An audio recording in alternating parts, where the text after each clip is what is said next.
The following podcast contains strong language and alternative facts. Follow us on Facebook and Twitter at Heel Podcast.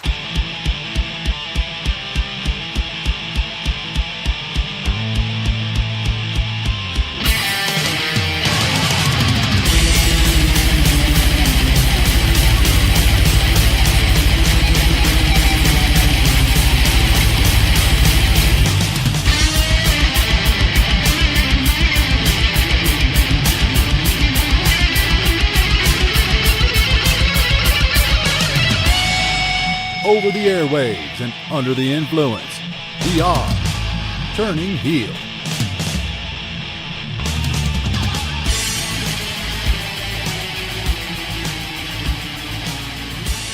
Hello, Internet, and welcome once again to the Turning Heel podcast on Wrestlemania Week with me, The Grizz. Not welcome once again, welcome to, this is going to be episode 1. Take 2. Hello, and welcome to Wrestlemania Week with me, The Grizz. And with me as always is Chris motherfucking Hughes. Howdy. As you can tell, we've clearly recorded these out of order, as we've said. Which they haven't heard yet. Yes. I just realised that. Yeah, this whole marathon recording session Has killed us. Yeah, it really has. So we went to bed at 4:30, recording 3 podcasts. After recording 3 podcasts, it's now 11 a.m. in the morning, and we're now recording the 4th and final one. And my head hurts. Yes, there was a lot of alcohol involved last night. Yes.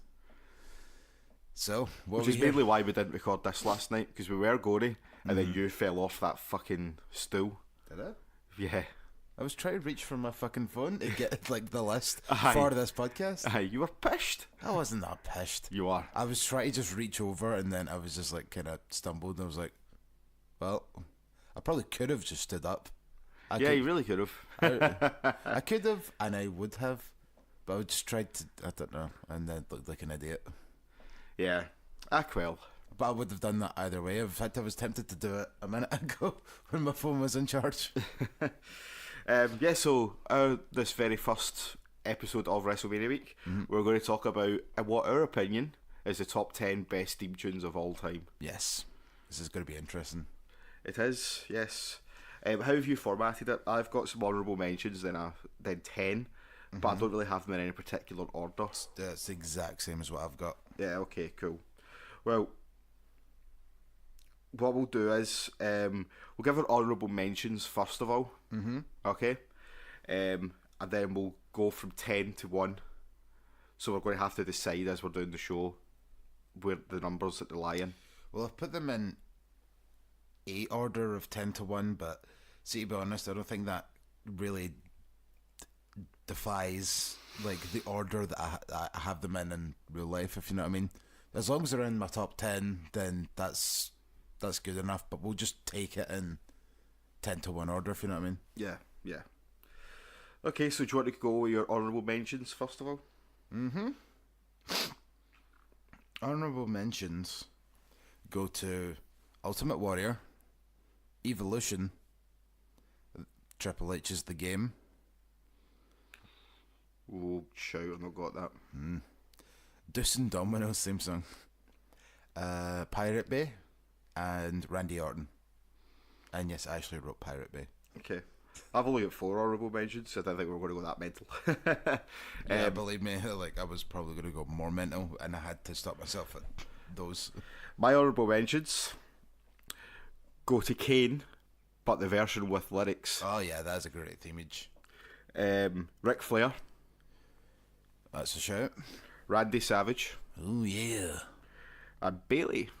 Ah. Because they just get so happy every time her theme music hits. So Well, she deserved an honourable mention. Makes it interesting if she ever turns heel. Yeah, totally. Well, the whole theme song just morph and be super slow, and then she comes out dressed in black, and the Bailey buddies come up, but they've all got frowns on, and they look pure sad. That's what you should do. That does sound so sad. Book it. Right. Okay, so that's our mentions out of the way. Let's get into our top 10. So what have you got at number 10? See, I've changed this about 4 fucking times at this point. Oh wait, I didn't. Did I mention one? Hold on. I also had Randy Orton's "Take What's Mine" theme. I don't know if I mentioned that. No, you just said Randy Orton. Oh shit! I didn't mean voices. I meant the good one. Because I say that because at one point it was my number 10, but I changed it for Asuka. Na na na na na na.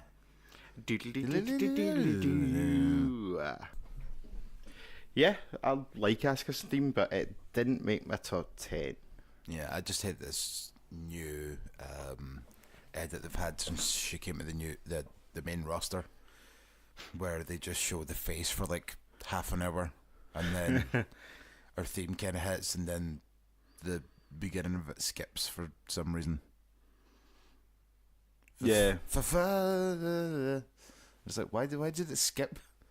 Makes it sound like you need to clean off that old record there, Vincey boy. It probably is fucking playing on a record player, no Vince. Okay. What the hell is MP3? That sounded more like Braun Strowman. Yeah, it really did. My number 10 Yes. was almost in an honourable mention category, but I was kind of like, no, I like this theme too much. It has to be in the 10. For a minute. It has to be the top 10. And it's Broken Dreams, Drew McIntyre's original theme. That is a good shout. Well, I think I'll find it's technically not his original Okay, theme. right, fine. He had 2 themes at least before that. Okay, he's chosen one theme then. Yeah. His most famous theme. Yeah, definitely. It's so famous that BCW continued to use it every time he wrestled there. I think a lot of companies did. Well, PWE did for a bit, but then finally pulled their fucking finger out. Actually, see, to be honest, I say that they probably only pulled their finger out when he started wrestling in TNA and used Psychedelic as his theme song in TNA. Yeah. And so then they started using it in like other companies. But it's like, Bear in mind though, like, I suppose PWE's a family-friendly company as well. But the Psychedelic song does start with fuck! Yeah. No, in the family friendly version it goes da da da da da da da da da.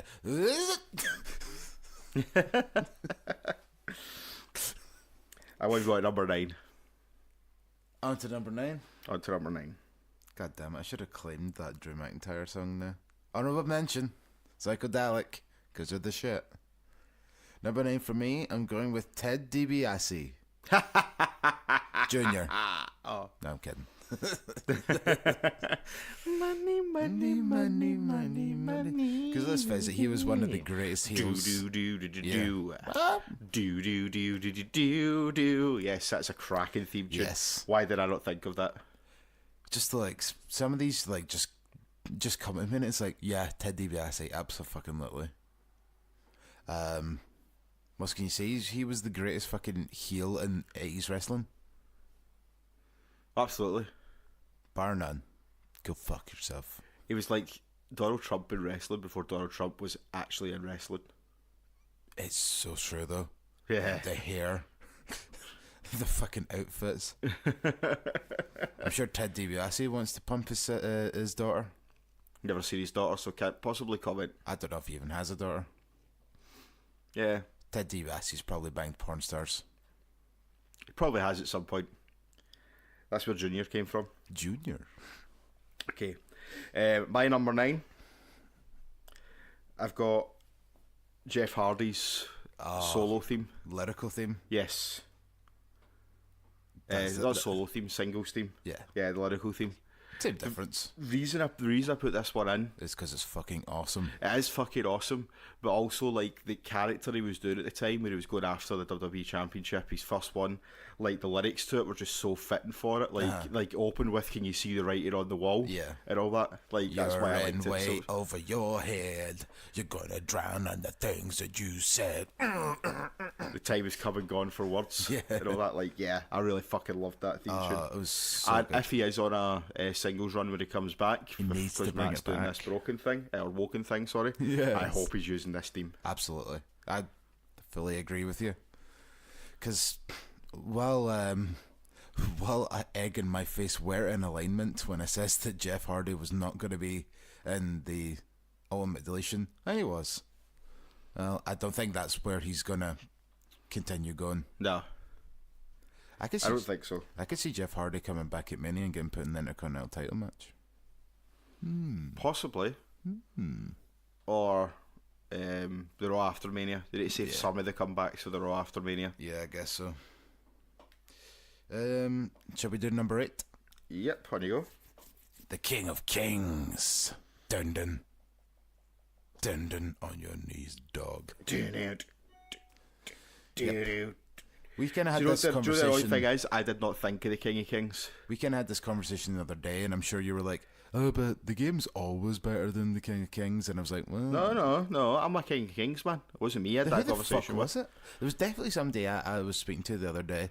It definitely wasn't me, man, because I love the King of Kings. Because I was saying that I'm disappointed at WrestleMania now because it comes out to the game and not King of Kings.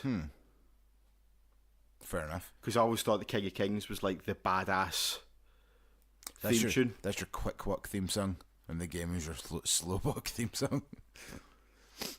But, yeah. Well, whoever it is, like, you're wrong.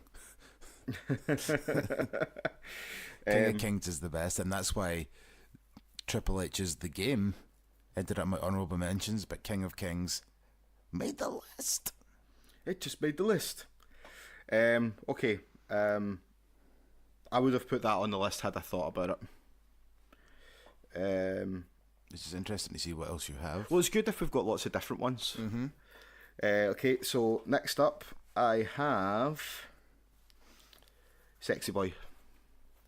Oh, yeah. You're right, I don't have that on my list. Iconic as fuck. Oh, of course it is. It's really all you need to say about it. See, the thing is, I think that one kind of goes without saying sometimes. Yeah. Written by Jimmy Hart as well. Wow. That was written by me, baby. Yeah. So, Jimmy Hart. Yeah, because he wrote some fucking awesome music. Yeah, he really did. Didn't he also do Hulk Hogan's WCW theme, which is almost as good as his WWE theme, WWF theme? I think he did, yeah. He's an American made. Wait. What have you got next? Number 7. This one's a bit out of left field, but see, to be honest, at one point this was probably the literally most played song on my iPod, and I knew that from the stats of iTunes. Brian Kendrick. Oh, nice. That's a really good shout. Aye. That's a fucking brilliant shout, actually. I'm a man with a plan. Like, yeah, that's a cracking shout.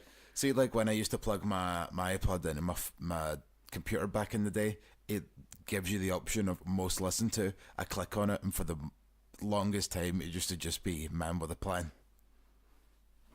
No, the song came close. Yeah, that's probably the same with me with one that's in my list. Ooh. Which actually I was going to give next anyway. Go on then. So the next one for me is a downstate song. Ooh. But it's not the one you're thinking. Say it to my face. No. Kingdom. Oh yeah. Oh fuck's sake. It's a fucking great song. Why the fuck didn't I think of that? Yep. You're right, that is fantastic. Used by Cody Rhodes, obviously, on the indies at the moment. And it's probably one of the best songs. Like, see, to be honest, sometimes I don't even look at that as a wrestling theme. I just kind of look at it as just a badass song. Yeah. And, well, it reminds me of something. I'm going to quickly change one of my picks. Can't do that, man. That's cheating. Hey, we didn't say this was definitive. It's true, we didn't. Don't think any of us have came up with the same ones yet, so... On our list, well, I have a feeling that number 6 will probably change that. Okay. Because you can't have a best theme songs list without Daniel Bryan. Yes, I do have it. Yep, Flight of the Valkyries. I might as well just go with that, be number 6 as well, then it makes it easy. To be fair, Flight of the Valkyries, I don't think is in its essence a great theme tune, but the pop the crowd get as soon as that kicks in, just gets it on the list. Do you know what I mean?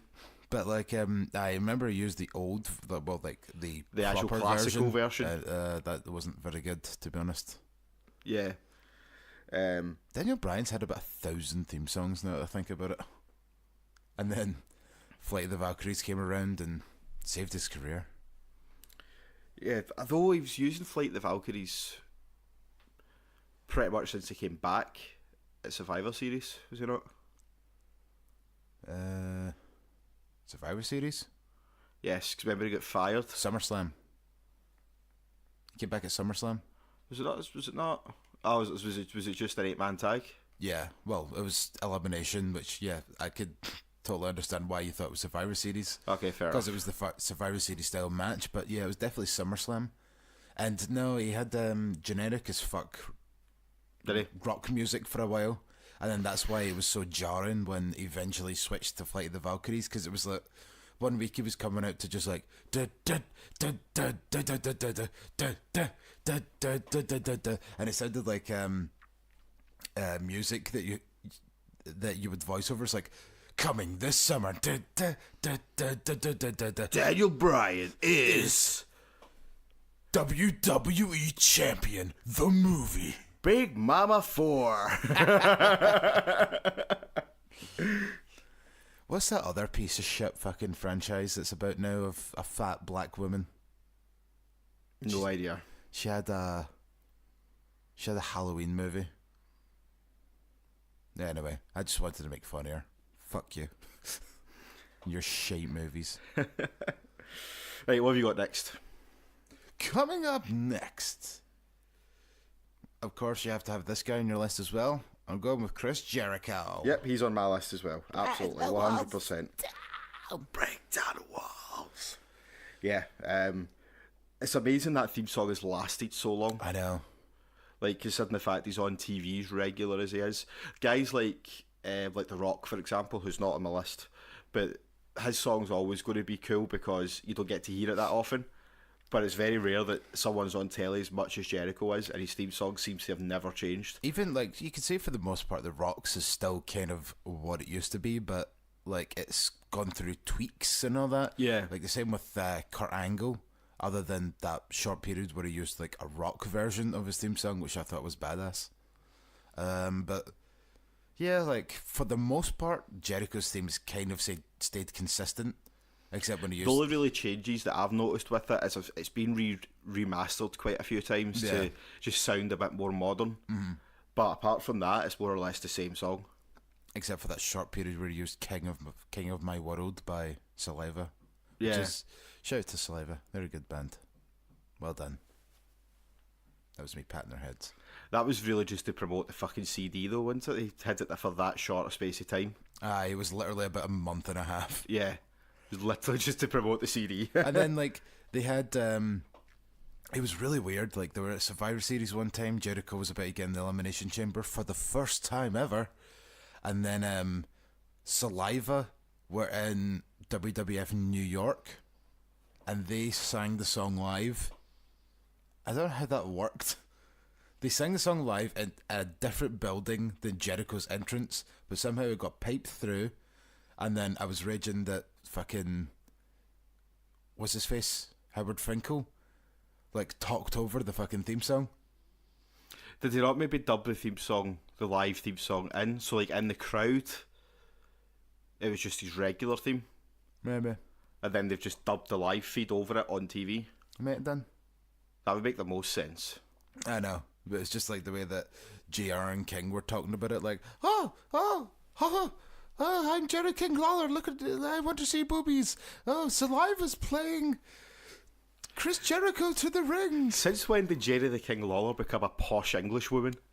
Or Mickey Mouse, I thought he sounded like. Yeah, that's true. A posh English woman, Mickey Mouse. I don't know, because he's a piece of shit. Yeah, that's true. Yeah. Don't think anyone will decry you that. Next on my list, at number 4, we have, I think you're probably going to have this as well. No. Metalingus. Edge's theme tune. You're right, I do have it. However, that was... in my number one spot, as I says, this thing isn't necessarily in order, but I do think Metalingus would be number one because it's also done by my favouriteest band. Yes. The Insane Clown Posse. No. It's fucking such a great tune, though. I know. It never... Because I also like the way that they ended up releasing it as its own song as well. I don't know how that works, because I know that Mercy Drive, that I was talking about earlier with Randy Orton's old theme song, they wanted to release that out with WWE as a single. And WWE were like, no, you're not doing that. And so, like, Mercy Drive kind of seemingly lost a bit of money from that. But somehow Alter Bridge managed to get Metalingus as their own, and so that's played in rock clubs all over the world. It is. It's because I request it. Yep. And that fucking Farry, a DJ in the Cat House, always fucking, when you request it, they're like, mate, I'm the paying customer here. Play the fucking tune, I eh? fucking hate that. Like, see when the DJ's like, I'm not playing that, and it's like, well, what are you paid to do then? Yeah. I asked for fuck another one that should have been on my list. I asked for Cult of Personality one night, and the DJ was like, no, I'm not playing that. Don't ever ask for that until like even Spandex started using it. And I was like, but it was a wrestling themed night. Oh, really? Yeah, it was like a Cat House wrestling party. They had like they were giving away like tickets to ICW and stuff like that, and you'd come like dressed as a wrestler and like best fancy dress. It was one by my mate Seb. Ryder. It was one by my mate Seb, who came as Papa Shango, and it was the best Papa Shango ever. He was like probably one of just the best dressed. Yeah, like that was fucking amazing. Yeah, totally. But yeah, so fucking. I asked for Cult of Personality, and the guy went off his nut, and I was like, "Look around you. How is this not the crowd for Cult of Personality?" There was definitely somebody dressed as CM Punk in that crowd. Oh, 100%. I'm pretty sure it's the guy that goes to shows dressed as CM Punk all the time. You ever seen him? That actually turns up wearing fucking pants. Yeah, basically.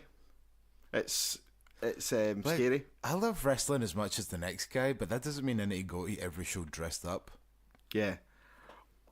Or fucking not wearing any trousers. Yeah. Some people, man. Totally some people, man. But I mean, like, it's just like when you say, like, fucking DJs, like, taking liberties when it comes to music. Like, okay, I'll admit, and now I know that you don't like this song, but, like, one time in Preston, like, back in the height of its popularity, I asked for Gangnam Style to be played in a rock club in Preston. And then she's like, I refuse to play that song. And it's like, I don't give a fuck. Like, play it. Like, I'm the fucking customer here that's providing your establishment with music. And plus, it'll be funny as fuck if Gangnam Style just came on. Like, everybody would do the stupid dance, and everybody looks stupid dancing to the stupid song. And then it's like, oh, you refuse to do that? It's like, well, fuck you. Yeah, fucking. If you're a DJ that fucking refuses to put songs that people ask for on, fuck off. Do you know another one that annoys me? It's not that type of crowd. Clearly it is, because I'm fucking asking for it. I know. Like, in fact, there was one time where I went up just after a Shinedown gig, and I was like, oh, any chance you could play some Shinedown? He's like, oh, most of their songs are slower than A Week in Jail. And I was like, what about Devour? Devour is like one of the fastest songs that I like listen to. And then he's like, how many years have you been a DJ? And I was like, well, that doesn't matter. Like, I know how fast Devour is. Like, how many years have you been a DJ if you're refusing to put on Shinedown? And then, like, now Shinedown gets played all the fucking time. It's just one of those things where it's like, I feel as if it's like, it depends on the popularity of songs. But that shouldn't be a thing either. Yeah, exactly. See if somebody requests it, like, okay, the dance floor might get a bit bare for like 3 minutes. So, put on another song to bring them back. At least you're... Yeah, exactly. That's where you show your merit as a DJ, where you can control how many people are on the fucking dance floor. I know. Anyway, number 3. Yes. So I'm on number 4. Oh, you still get number 5. I just gave my number. Okay. 4. Yeah. Right, I kind of cheated a wee bit here.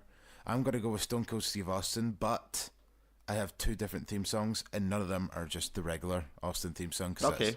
That's a bit meh. I mean, it's good. Excuse me.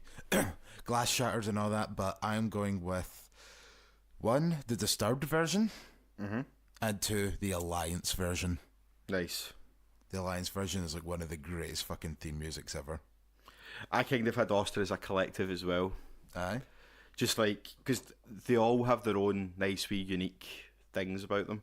Like, Glass Shatter is obviously iconic as fuck. Yep. But he's had so many other good ones as well. Is that the birds outside with that chapping? Yeah, I think they've got a nest right above my fucking window. Fantastic. It's doing my nutting, man. Birdie nest. Eat their eggs. No, because then I'd have to climb on the roof. I know, that's why it would be funny. Anyway. So yeah, Austin was my number 3, so what's your number 3? The Miz. I had a feeling The Miz would make it in your list. Oh. That's why I left him off mine, kind of. I mean, let's face it, I Came to Play is like one of the best theme songs ever. I think as soon as that got released, that then became my most listened to theme music. It's another one that just seems to have lasted a lifetime. Yeah. Like, he's had that for so long. So long. Like, almost fucking 10 years, I'm sure, at this point. Yeah, it must be near enough 10 years, definitely. Because it was, Maurice was still a wrestler back when he debuted this music. Well, I remember watching Downstate doing it live on YouTube in like 2010. Like an acoustic version of it. Mm-hmm. So yeah, he's got to have had it a long time. A long ass fucking time ago. And it's called Kickapoo. It's just for giving it a hit. Right. My number 2 is one out of left field, but I absolutely fucking love it. Right, go for it. I got long sideburns and my hair slicked back. Fucking Honky Tonk Man. Fucking outstandingly fun theme song. It is one of the best theme songs. Like, I don't know what else you can say about it. Talk about fitting the character. Oh, absolutely. Seeing these days of... sorry, I'm just quickly looking up something. Oh, there we go. Debut, January 4th, 2010, I Came to Play. Okay, so 8 years. Yeah, close to 10 years. And see, at this point, I don't think he's going to be changing it. Nah. Anyway, but seeing these days when it's just like making his way to the ring, it's just like generic rock music, which is fun and all, but it's just like doesn't suit the character. Here's Evan Bourne. Aye. Yeah, I'll said all that to say that, like, talk about fucking theme songs that suit the character. Same with Ted DiBiase that was mentioned earlier. Just absolutely perfect. Yep. Is it actually him that's singing it? I think so, yeah. I'm sure it is as well. He's not really singing it, he's just kind of talking. Aye, I suppose he is. But, like, because of his accent, it makes it kind of sound like he's singing. Yeah. It's just literally saying is like, because $1 million man No, I meant... always gets his way. No, I meant Honky Tonk, sorry. Oh, Honky Tonk. Oh, sorry. But he is kind of talking as well. But I feel as if, like, his accent is... Yeah, no, I think he probably is, because has he not done it live quite a few times? Yeah, but... Is that not necessarily just his theme song, but actually, like, just sang songs live. Yeah, I suppose. Do you know what I mean? So, yeah, I would think it probably is him that's doing it. I mean, yes. he definitely sang that song in the 2001 Royal Rumble, but it didn't sound anything like the the track. So I thought that was part of the joke. It's like, oh, he's not actually singing it. Yeah, who knows? That's Honky Tonk knows. Go and Yeah. ask him. I should have asked him. I met him one time. I was going to meet him because I fucking love the Honky Tonk Man until it was $50 for a fucking photo, and I'm like, nah, you're alright, honk. I met him for free and bought him a beer. Then he said the beer bottle, and then I forgot it. That's you all over, Grizz. That's you all over. Well, I told him what my name was, and he wrote it wrong. It was like, what's your name? I can't remember if I said Grizz or my legal street name. But either way, I told him what it was, and he just like kind of put a bunch of letters together, and I was like, that's not what I said. But okay, if that's what you insist. And then it was like, so it's Griz, and they just kind of scribbled it out and then wrote under it, and it's like, is that really an autograph as opposed to like you just writing my name? What have you got at your number 2? Baron Corbin. The feeling you would have that one as well. I just substituted that in, to be honest with you. Did you? Aye. Originally, I had The Undertaker's rolling theme music. Oh, fuck it, Undertaker never made my list. Oh, spoiler. But I was like, nah, shit. Baron Corbin needs to be there. Let's face it. Like, the last song that Jim Johnson made, and it was a fucking stoter, and I don't ever use that word, so... That's how important it is. Yes. It's a cracking theme tune. I think it needs to stand the test of time first, though. But see, that's the thing, like, you with Cody is exactly what reminded me of it, considering... Okay, that's fair. That's a fair point. I did include that. No, just not. I mean, just in the way that's like, I just look at these two as fucking awesome songs, and then they come on and wrestling shows. I was like, oh yeah, that is a wrestling theme. See, that's how it should be. Like, remember the days when like practically every wrestler had a full song, and you could just listen to that song or that album, and now it's just a minute and a half. Whip that round again. That's clearly all they're paying for is a minute and a half. Yeah. Because it's going to be Did cheaper I say an to hour do and a that. half? No, a minute and a half, yeah. So that's clearly all they're paying for. Uh-huh. Because it's going to be cheaper for them to pay for an hour and a half. Sorry, I keep saying an hour and a half. I think I said a minute and a half half's ago. worth of music than 3 minutes worth of music. But also in kind of their logic, I guess it's like, it doesn't take a wrestler more than a minute and a half to get to the ring. But still, like, I don't know. I miss the days of wrestling albums where it was full songs. Like, I think The Miz and Baron Corbin are like the only two that have full-fledged songs as theme music. You know, ones that have a verse, a chorus, a different verse, a chorus, and a different verse. Yeah. And like, I mean, Miz's theme song goes on for literally about 5 minutes, and it's all different. Because it's an actual band that's created it. Yeah, but that's what I'm saying. Bring back that. Like, CFO, I actually think are quite good producers and all that jazz. But I just wish that they would just make full songs. Because there's some of the songs that they do would be absolutely amazing if they were full songs. Imagine like a full 3.5 minutes of Bobby Roode's theme music, where it was just like had like 3 different choruses all sang like that, and it just kicked right back in a glorious. That's my kind of Christmas card. Shall we go into our number ones? Yep. Okay, my number 1. Let me guess. Go on, guess. I could just tell by the cheeser I can see at the side of my eyes. Is Hulk Hogan in it? Of course, it's fucking Hulk Hogan, man.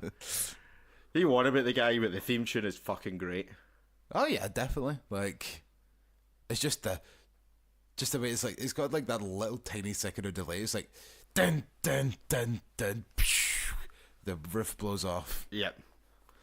It's fucking great, man. It's stop. I've used this word a few times this show, but iconic.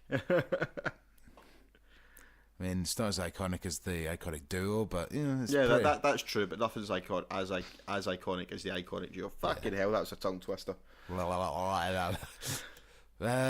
my number 1 is, you've already said that, but I just wanted to talk about it some more. Metal Angus and Edge, one of the fucking greatest songs of all time, by one of the greatest bands of all time. I love you. Yeah, it's a great tune. It just deserves double mention because we can. It's our podcast. Because they're the fucking best. I know, it's our fucking list. Go get your own list. Yeah, exactly. Why don't you tweet us your own list, or Facebook is your own list at Heel Podcast on both platforms? Mm-hmm. Or official Bubs and Juggalo Grizz on Twitter. Yes, absolutely. Or just, run up to me in the street and be like, I think frame number 10 is actually...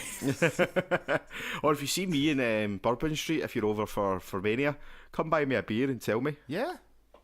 He'll stick around for the entirety of that beer to listen to your top 10 theme musics. Which I can't guarantee is going to be a long time. It depends on what you're up to. No, it's the beer's going to be fucking flowing. Yeah. Big time. WrestleMania week is upon us. We've got a few episodes coming out this week. Yeah. So tomorrow we'll have an episode on the indie shows that are happening over the weekend. Yes. Here in New Orleans. I'm going to try and catch as much of this indie wrestling over the course of the week this week as I can. Yep. Because all these shows look awesome. Yep.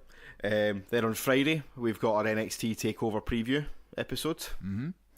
And then on Saturday, the Mammoth wrestle. Well, it's not really a mammoth; it's a standard episode length. But yeah, but that's just to preview a show. Yeah, normally, that's true. Normally, when we do previews of shows, they last about like 20. The tail end of 20 minutes at the end of an episode. We did an entire episode just talking about like what's potentially might happen at WrestleMania. Yeah. So in case you haven't worked it out, Saturday will be our WrestleMania preview. Spoilers. Sadly, there won't be a Mania. Sadly, he's never happy. There won't be a WrestleMania review until probably next weekend. So, not obviously WrestleMania weekend, the following weekend, because I'm just not going to have time to do one. Oh yeah, like last year you had so much more downtime on your holly bags to sit down and prattle on to me. Yeah. Which obviously you want this time because you're there for a little over a week. Yep, that's it. And most of that time is eaten up by Mania stuff. And drinking. So like I literally have one day to be able to like explore New Orleans with wrestling. So I think I'd rather do that than explore the inside of my hotel room. Yep, talking to you. Yep. Let's face it, even I would prefer to do that. Yeah. And I am me. We will get one up, say probably next weekend. Yeah. We'll figure it out. Needless to say, this is going to be another fucking longin', because we'll probably need to talk about NXT as well. Yeah, we will do, yeah. And then probably the following week after that, we might then talk about the indie shows and stuff like that, because that gives me a bit more time to watch a couple more of them. And obviously, you being there, you can talk about the live experience. Yes, that I can. That I can. So there you go. You've got so much to look forward to, so much of us to listen to, so much of us to love. I love you. And on that note, I have been Chris motherfucking Hughes. I have been the Grizz. Oh, I'm going down to New Orleans to see about a friend of mine. I'm going down to New Orleans, leaving all of this behind. Headed south from Detroit, I got a cage of cooking on my mind. When I get to New Orleans, someone gonna treat me right. In a town like New Orleans, someone gonna treat me right. I'll be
Mississippi with the Big Easy on my mind. When I get to New Orleans, someone gonna treat me right. Yeah, in a town like New Orleans, someone gonna treat me right.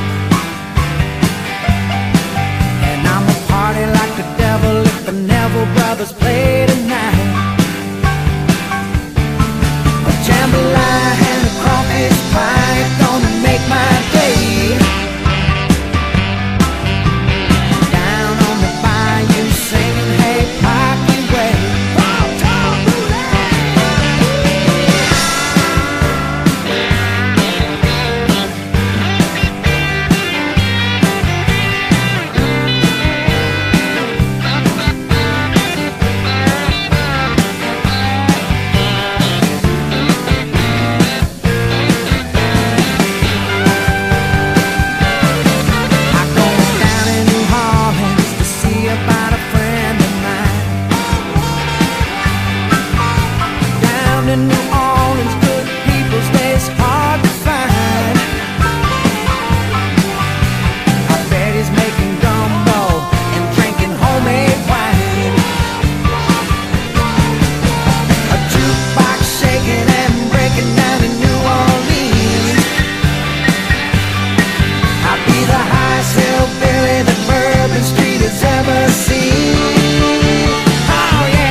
I want some of what you had.